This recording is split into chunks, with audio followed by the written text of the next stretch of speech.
What's going on? It's Hector Ortiz, your veteran turned realtor. We're here at Watford Lakes checking out Uncle Tiger's new spot, Pop Stroke. It's a little like a putt-putt golf, top golf, fusion. We're gonna check it out.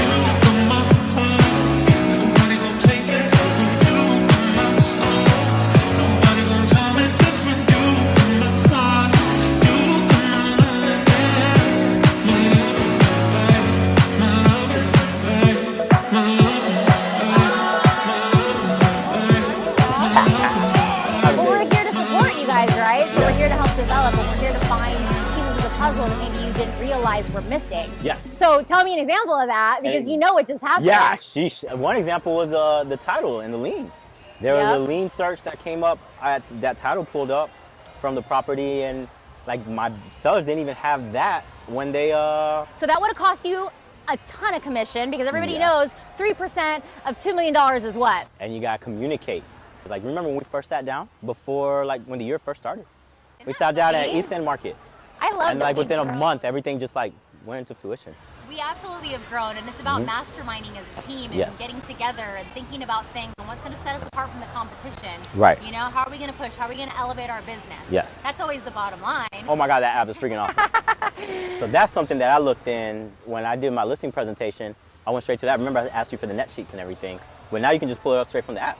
Yeah. So I like that. It was just crazy. Like, you showed me the app when we met. I think it was in January, wasn't it? It was. It was at the top of the year. Listen, we met in January and we brainstormed.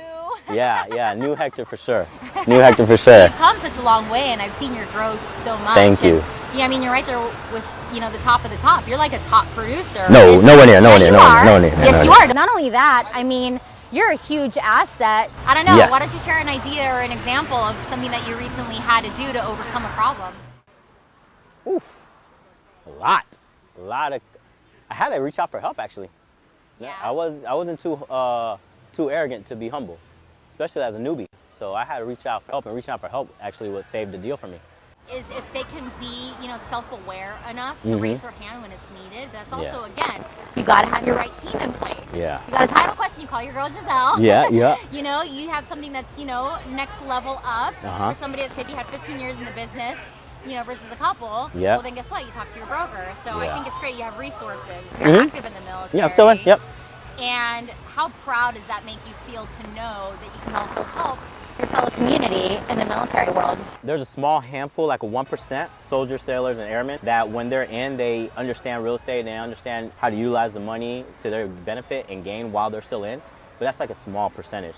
Then there's everybody else that we just blow our money fast because it's guaranteed money, it's coming in. So now being in this position I'm still in, but I also have this insight here, and I'm able to see what fruits of your labor and how your money can really stretch as a veteran while you're at every duty location, and just continue to make another 60, 80, 100K more than you were initially, and, you know, work your way. You only need $10,000, $100,000 deals to become a millionaire. Very narrow-minded. We're very focused on our own sector of fire and what our lane is, our 50-meter target, our 150-meter target, 200, and all that. So, but when you have somebody that can kind of give you that broad spectrum base, it helps a lot. And there's a lot of veterans that do that now. I mean, there's a lot of veterans that turn into realtor. I'm not the only veteran turned realtor. There's a lot of us, but I think my niche is a little bit more unique because I'm still in, and then I'm able to touch so many different organizations through the accesses I have. So that's why I just want to educate, teach, and, you know, put into work what I'm preaching, practice what I preach. Tesla, let me stand here with my little short self. So I have you look me eye to eye. How you gonna play me like eye to eye. You had to wear heels. Tell me what you think about Tesla, man. I think Teslas are what's hot right now, right? It's really popular, but there's a reason for that. What's that reason? It's like the big and sexy. It's the efficiency. It's like new construction homes. Yeah. So like Tesla is like the new construction home, or not just Tesla, but like hybrid energy efficient cars. It's like gas, right? Everybody's talking about like inflation and how gas prices are crazy and everything. You still need gas. Right. So it's kind of like the real estate market. It's the same thing. Like, our prices are high, but you still need a home. Right. You know, it's one thing to understand that you're going to pay at a premium now, and just like the stock market, everything is going to dip at some point. But if you hold on to your long-term investments, you're going to see that money in the long run. I know one guy, I was going to list his house, and he owed $200,000 on the home. He bought it for like $400,000 in a golf course community, and I was going to list it for 1.9. He decided to hold on to it, because he felt like he can get 2.5 if he waits for this dip to come down and come back up. And by that point, he'll be debt free. So he'll pocket that whole, well, he won't pocket the whole 2.5. You got to pay me and you and everybody, but you know, it'll be a good thing. So I think with like dealing like energy efficient, kind of taking it back to that in efficiency, like it's inflation's there. You're gonna pay at some point. The money's gonna go. You got to spend the money regardless. So what are you going to spend it on? Asset. Yeah. Regardless, equity is always going to grow. Yeah. You're not going to be upside down 15 years from now if you invest in a house. And not only that, you talk to a real estate advisor expert, like my boy right here. Hey. And ultimately, you have somebody that's guiding you, so you do make the right choices. You Yeah. do understand what's your long-term goal. Do you want a 2-year, deal where you're going to move out of the area? They even say too, people are so caught up in certain things, but the reality is, most of the time, people only stay in a home for 7 years, right?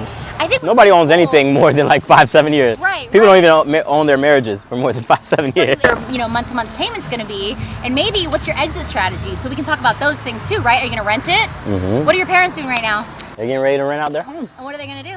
They're going to move over here and rent another home. Exactly. And Portfolio. You can expand, and you could do a 5% primary, down payment, and still do actual regular loan. Absolutely. You know. Tell me about Hometown Heroes. Well, I know a little bit. Right now we have the whole situation that's so exciting that the government basically just decided that they're going to kind of cut a break as a thank you to people that are hometown heroes. So we got doctors, nurses, you have paramedics, you have firefighters, military, public servants, public servants, and he's going to hook it up with a $25,000 grant, and then I believe that there's all these other great aspects of that. So again, there's a great opportunity right now to be able to find a way. If the numbers make sense, the numbers make sense. And it's not a PPP loan.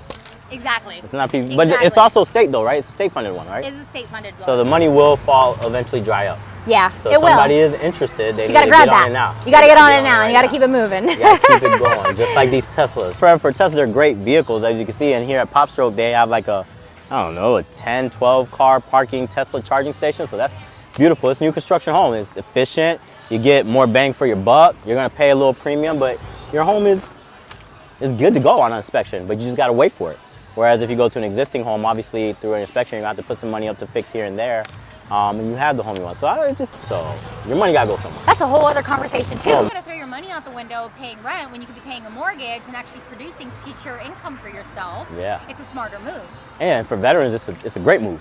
It's a great move because rent now for a 2-bedroom in Central Florida is $2,400, if I'm not mistaken. Yes. That was my mortgage. Downtown, my mortgage was $2,500. Absolutely. For my home in Windermere. You're looking at an average of, let's just say, $350,000 home. Yeah. And actually. $390. Yeah. So it's like $390. But then with the interest rate, because we were at 3%, now people are going to be at 6, 7. No. They're back to what they should be. They're normal right now. When we were at 3%, that was crazy. It didn't make any sense. Those were breaks because people were going through wild times. Yes. And the government stepped in to try to, support that. Right. But now they're like, eventually, listen, we got to get back to where we were at because that's the way that it needs to be for our, economy to sustain properly.